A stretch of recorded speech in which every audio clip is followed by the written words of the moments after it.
These types of projects is authentic learning. It's not, textbook stuff. It's real hands-on, and it's being driven by the children. So what's important to them, their faith, their personality, their identity, all comes out through these types of projects. It was better learning like this because you have other things, like other subjects that you include with your inquiry.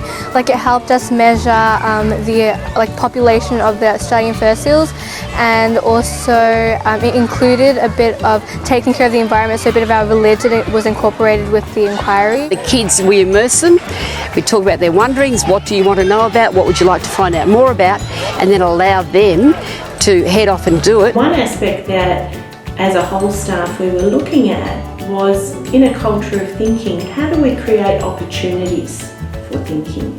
How do we create opportunities for learning? So it was a great way to link with our school theme of we can be the difference. So looking at it both as a scientific investigation, the literacy around that investigation, but also how that impacts on our faith, or how our faith impacts on the question too. At the end of the session we had done a couple of talks. We had done an iMovie, a presentation, and so we knew a lot more about it, and we had learned so much more than what we previously did. The teachers really need to be able to customise students' learning that suits the student needs, not the teacher needs.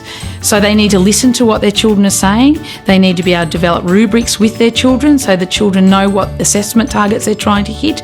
They need to be setting goals with their children, authentic goals that are important to the children, not just to the teacher, but also that encompass all curriculum areas. So in terms of pedagogical process, I think for our teachers, it is harder to let go, and I think in an opportunity like this where children are having a choice, the teachers actually have to step back and allow more children ownership of it, and in doing that I think they were incredibly surprised how far the children went. Like, children were actually contacting the zoo, they were doing stuff and showing initiative that perhaps wouldn't have happened if it was driven so much by teachers. So I think for us that's a great starting point going forward in any other work that they do. So teachers grew a lot.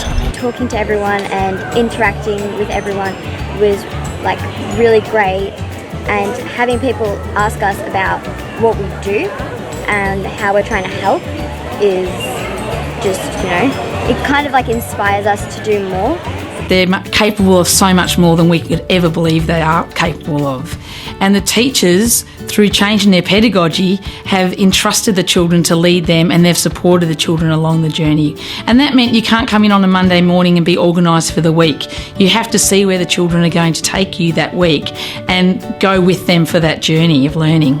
When you see the enthusiasm of every child wanting to do something, wanting to find out more, wanting to present it in all sorts of different ways. We've used every different possible way of presenting that they could come up with, and they want to know more. And the information that they've remembered, a few of the comments we got as parents left the expo was, I can't believe these kids know so much.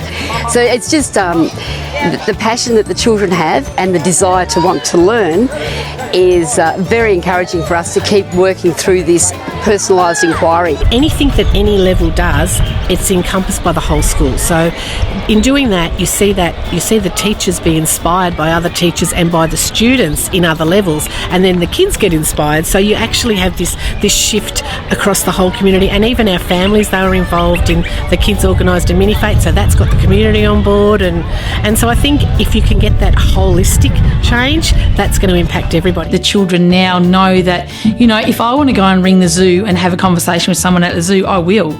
If I want to go and search something and find it out, I will, and I'll bring that back to the class and I'll share my learning with the class. Whereas before, the children were probably waiting for the teachers to do that. So our children have really become drivers of their own learning, and it's changed their belief that they know they're in control of their learning.